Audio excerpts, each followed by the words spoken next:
So glad we're having this conversation today, and I'm glad we're having this conversation here, and I've enjoyed every bit of it. So I teach early American literature and history at Old Dominion University, and I have to say, this conversation, because I want to bring this conversation into the classroom, and I have been having it in the classroom, but it is evolving and changing so quickly sometimes, it is really hard to even keep up with it. And so I want to throw this back at Dr. Newby Alexander. The idea of just in terms of terminology, what do we use? This idea that we shouldn't use the term enslaved people when we're talking about these first people from Africa who were brought here against their will.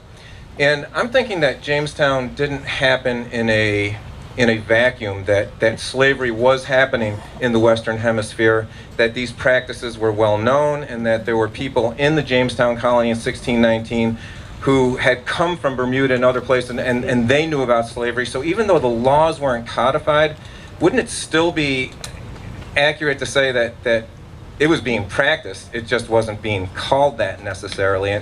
And then, does it just confuse the matter not to use that term? So I guess that's my question. Yeah, and that's a very good question. In fact, a lot of historians are making this particular argument that, well, because the English knew that slavery was practiced in a lot of other areas, of course, in the Spanish and Portuguese colonies and so forth, that yes, it makes sense that they would be called enslaved people. But my argument is that we have a lot of examples of people who were brought to this colony who were not enslaved, who got their freedom after 20 years. You have Anthony Johnson and his wife Mary, who were on the Bennett plantation, and they came in 1623-24. They got their freedom after 20 years and got land on the eastern shore and became very prosperous landowners there, as did their descendants. You had Anthony and Isabella here in Kecoughtan and Hampton, and their child, William Tucker, who was named after the owner, was the godchild. And that has a very different implication. When you're in the court record saying you're the godparent of a child, that child takes on your status. You are the protector of that child, and his owner was free. His owner was a white man. And so that suggests also that this child was not enslaved.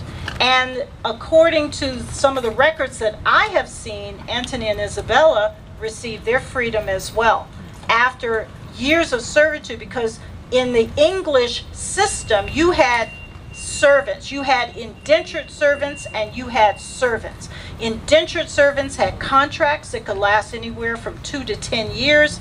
Servants were those without contracts, and because England did not allow for slavery among anybody who was a Christian, the maximum time was 20 years that you could hold that person in bondage.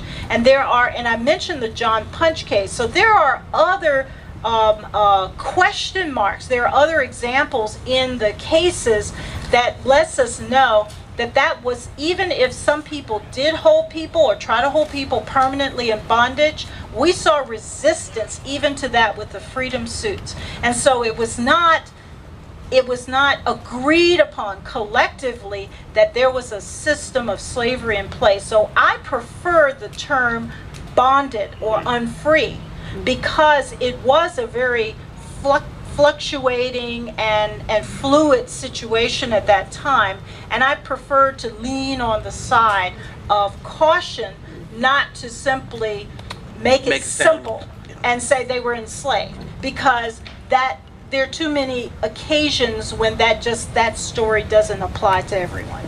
Yes. Tell us with your name and where you're from. Hi, I'm Ra Osalaj. I'm from Appomattox County, where the nation was reunited, but I live in Hampton now. I've called in once before, last year. It's great to be here. It's great to be a part of this actual event. I'm just curious, we're talking about having conversations and being able to, kind of carry that conversation forward. Just as a normal person, it's kind of difficult to figure out how to broach that topic, right?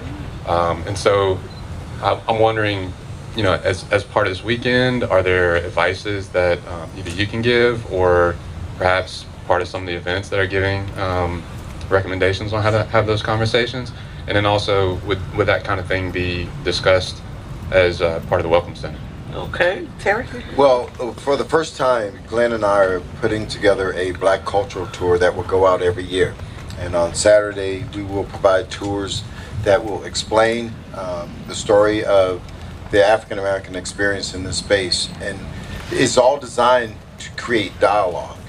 And we were very intentional about making sure that this story stays in place for the rest of our duration. I think when it comes to how to have a conversation, this space, look, I work for the National Park Service. My job is to protect national resources, right? So why is the superintendent talking about race and slavery and all that? Because we protect some of the greatest resources around the country. Did you know the White House is managed by the National Park Service? Yeah. Statue of Liberty, Everglades, Grand Canyon, and now Fort Monroe. But when we protect these places, there's stories associated with them. So we have to go out and talk about this stuff. It's interesting, when I put on the Superman suit and I start talking about race and slavery, there's a certain comfort zone that I have. There's an advantage I have over you. Because the brand that I wear, people they trust it, right? They know there's a little comfort zone there. Just walking up on the street. You're an authority. I'm authority, right? So it's an art form. It's an art form. It's very hard. I'm not saying that it's easy, but here's what I would encourage all of us to do. I'm going to buy myself a diary starting Sunday, and I'm going to track my experiences over the next year.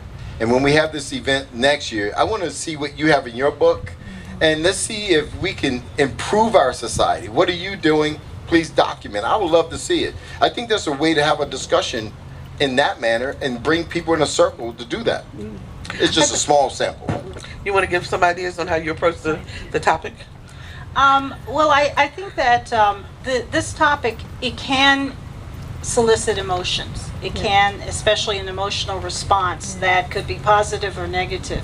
But I think when you have this conversation, it has to be undergirded with facts, with history, with not